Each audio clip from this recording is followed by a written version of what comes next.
Lake Effect brings you conversations about what's happening in Milwaukee and the people, places, and organizations that shape the community. This is Lake Effect Spotlight from WUWM, Milwaukee's NPR. There are few words that polarize people as much as abortion. But how do the people who provide that care feel? For this month's group chat, we hear a conversation between two care providers. We're using only their first initials to protect them from facing any kind of repercussions or harm. Here's a conversation between L, an abortion-providing doctor, and K, a high-risk outreach worker. I'm Elle. I am an abortion provider in the state of Wisconsin, and I'm here to talk about my experiences as someone who provides abortion care. I'm Kay. I'm a harm reductionist, high-risk outreach worker, and board member for an abortion clinic. So tell me about your family. My family has always been led by very strong agency. I was taught at a very young age by my family how important agency is. My mom was a teen mom, so she got pregnant at 16. When she got pregnant, or I should say when the school found out she got pregnant, she was actually kicked out of high school and was forced to go to a night school just for pregnant people. That story was always part of her identity, low-key kind of part of my sister's identity, and our birth stories. I was a home birth, my sister was a home birth, and the room was literally crowded with all of our family members. Our birth stories have always just been super important. And I think it had a lot to do with because my mom recognized when identity is taken from you, what that leads to. How do you feel like they impacted the work that you do? It informs the work I do every day because I want people to be able to live the life that they feel like they deserve to live. And they deserve their agency respected. People deserve to have their autonomy respected. People deserve to be able to decide for themselves what is best for them and what they want for themselves. Yeah, I totally hear that. Yeah. I bet you see that as well, being a doctor. You know, the biggest thing that I really think about is just that in no other procedure is it this heavily regulated. As a physician, you can kind of you can do whatever you want most of the time. The government is not highly involved except for in abortion care. There are many other probably higher risk procedures that are done with less supervision by the government that I feel don't get the attention that they need. And there are probably people who do get hurt. And I think it's important to just talk about that, to talk about how it doesn't really make that much sense that this is so heavily regulated, even though it is more dangerous to remain pregnant than it is to have a termination. I say that all the time, that reproductive health care is just health care. It's just healthcare. It's just healthcare. What's something that people don't know about abortion care, or access to abortion that may surprise them? I think the biggest thing that surprises people is that we're actually really nice to them. I think they think that we're really mean and that we're really bad doctors and that we do this because we can't do anything else, but that's not the case. The thing that surprises most people that I hear the most frequently is they're you guys are so nice. And sometimes I ask people, what did you expect to happen when you came in here? And they just expected a lot of people to be really cold, or they expected to be judged for their decision. But I don't ask people what their decisions are. It doesn't matter as long as no one's making them do this and they feel good about the decision that they're making, or they feel like it's something that they're okay with moving forward doing. It doesn't matter their decision, so I just don't ask. It's not my business.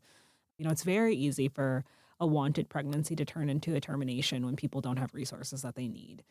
And that's the thing that I think is lost on a lot of people, that we're doing this work because we think that people deserve to have access, but it's not in isolation that people want to have terminations. I think that many people want to grow their families and many people want to do that, and they are just in a set of circumstances a lot of the time that isn't conducive to that, and that we're a Band-Aid on a larger problem that they are experiencing. I resonate with that completely. It's all encapsulated. It's our entire life that we're talking about here. We're not just talking about singular siloed decisions. We're talking about the outcomes of our entire lives. And working with people who are experiencing ongoing regular barriers to basic need resources, or even just above basic needs, because people deserve to live quality lives. And so if it comes down to having to jeopardize quality of life, over what people perceive to be like morally wrong, like I think that is something that we need to unpack and like deconstruct as a society, because why are we okay with a low quality of life in our community? Like Yeah. why are we okay seeing people not have their housing needs met, not having their food met? Why are we okay with the kids in our community having lead poisoning? Like why are we okay with pharmacies closing? Why are we okay with the labor and delivery units closing, the cath labs closing? Like, if we say we really care about life, why don't we care about the quality of life? Yeah.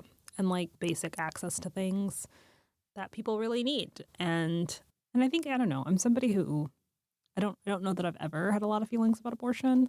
I don't know. I don't know that I understand a lot of the emotion behind it, because even before I started providing this care, it was just another thing. Like it's just another medical procedure, like watching people do it. There's all kinds of reasons why you empty somebody's uterus. It can be because they were pregnant and they've had a demise. It can be because they're heavily bleeding after a demise. It can be because they have extra parts of their uterus in there and like you need to change the shape of their uterus to help them get pregnant. Like there's all kinds of reasons why we do this, and that it's so similar to every other thing that we do that it just kind of feels like another thing I'm doing that day, another way to help people. I love seeing that your end of it though, because as someone who works with people in the community, meeting them like where they're at, for some people it really isn't like a big deal. But even when it's not a big deal, that ability to get your needs met is a big deal. Because it's the difference between, okay, now I get to go just keep my job and keep my 1-bedroom rent and like I get to continue on with my life as it is, versus, oh my gosh, now I have to absolutely prepare for all of this change. And if they're not someone who has, which often in my case, I'm working with people who have severe persistent mental illness, who are living unhoused, who are survivors of sex trafficking. Like I'm working with some really high risk people in the sense that they are chronically unable to access their needs. That's what leads these people to be high risk. It's really nothing about who they are. It's the fact that we cannot provide for everyone in our community that leaves people in high risk situations. Seeing that, like the same decision from like both ends of the spectrum is so fascinating for me, because like you're so right that it is absolutely just another medical procedure. And for like me on my end, it is just another life decision. But that ability to make a decision in your life totally changes the outcome of your life. And I think a lot about like, you know, people think about like, well, your choice was to or not get on birth control, and like a single visit to have an abortion costs less than getting an IUD placed twice if you didn't have any insurance. If you can't get on Medicaid because you make too much money, quote unquote, which is really not very much at all, and you can't afford insurance and you're just like a person who's kind of in the middle, which is a lot of people in this country, I more think it's people's views on abortion are more reflective of how we think about other people and how we think of how we are in connection with other people. I think it can be really easy to think that your situation applies to every other person, which it just doesn't. None of our situations apply to every other person. Every single person deserves to be able to make a decision for themselves about how they are going to conduct their life, including whether or not they are going to have a pregnancy that continues. Even speaking to this, though, I want to flush out the idea of choice, because like while it's true, yes, like people deserve to make choice and like have their choices be honored, we also have to very much recognize in the state of our conditions, our current conditions, choice is a very complicated thing. Yeah. It's so muddy. People don't really just get to choose, you know, whether that's choosing your access to birth control, right? Like, as you're saying, like insurance, so huge. If you're uninsured, paying for an IUD is like $1,200 out of pocket. It's some ridiculous amount of money. It's so expensive. And you can still get pregnant if you are on birth control. Like there are still people who can access contraception who end up pregnant. And that's just talking about like how finances muddle this all. Like there are so many ways where people want to be able to choose to have a child or to not have a child under circumstances that are not current. Mhm. Like I won't say I don't love, like I do love the energy around like vasectomies lately. Like I love that like they're getting attention and like Yes. validity. Like yes, vasectomies, we love them. But also recognizing how that is in part, we're making a choice out of conditions. Mhm. And people are having to do that every day. And while that's kind of like a newer hype for vasectomies, it's not a newer hype for abortion care. Mhm. People are having to make choices out of conditions. And that's not a true choice. Because if Yeah. you don't get to choose your housing, if you don't get to choose your employment or your career path, if you don't get to choose your education, if you don't get to choose your transportation, if you don't get to choose your health care, if you don't get any of these choices, then like when you are made to make a decision, is it truly a choice? Mm. And so that's where like, yeah, we have to really lean in and accept that life is complicated. People's lives do not reflect our life. And we have to accept the fact that people are different from us and need different things. Absolutely. Like, I think it also requires us to adapt a perspective of community care. Like we have to actually care about other people. And I think that's something that's a very challenging idea in a very individualistic society, Yeah. in a very, like how you're pointing out, a very classist society where status and control have so much power and can yield such powerful outcomes. It's necessary that we turn inward and we look to how we can provide care for each other. Yeah. And how can we look at ourselves and wonder why we don't? It's strange. We have a word for people who can't look at other people and empathize with them. That is how abnormal that is. And so like the fact that socially as a whole we're not doing it is really scary actually.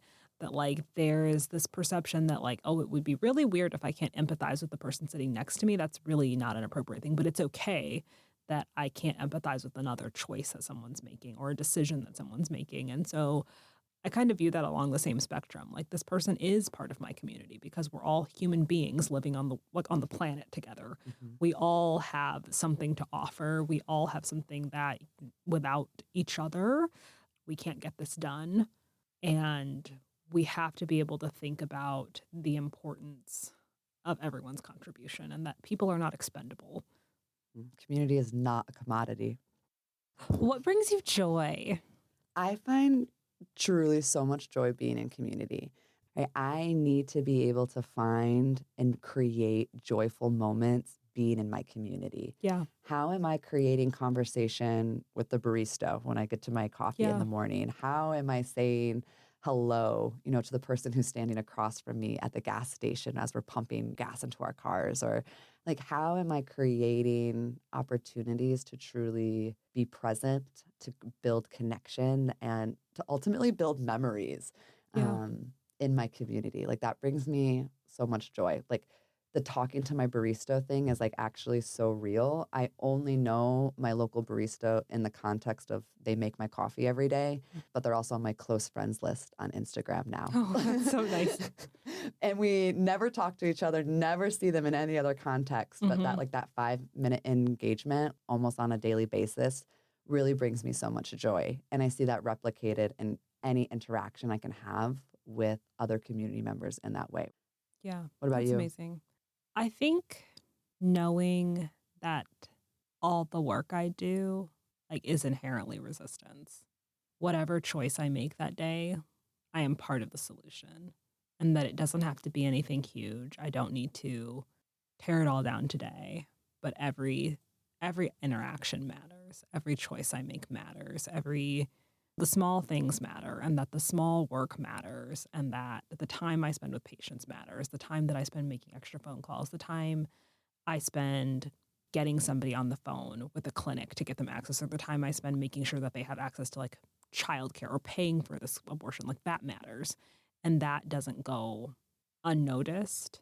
Really brings me joy to know that like the small things matters, the choices matter, the intent matters, and that it's really easy to get bogged down with like all these different things that I have responsibilities for, all these different things that are like hard about my job, but it matters. And even when it feels like it doesn't, people remember, and they remember the effort that you put in, and that makes me know that I am doing something good that day.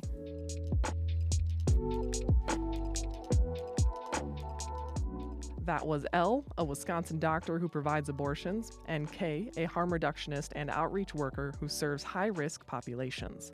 This group chat was produced by WUWM's Jimmy Gutierrez. You can find more interviews like this one by visiting wuwm.com/Lake Effect. And while you're there, subscribe to the Lake Effect Spotlight podcast.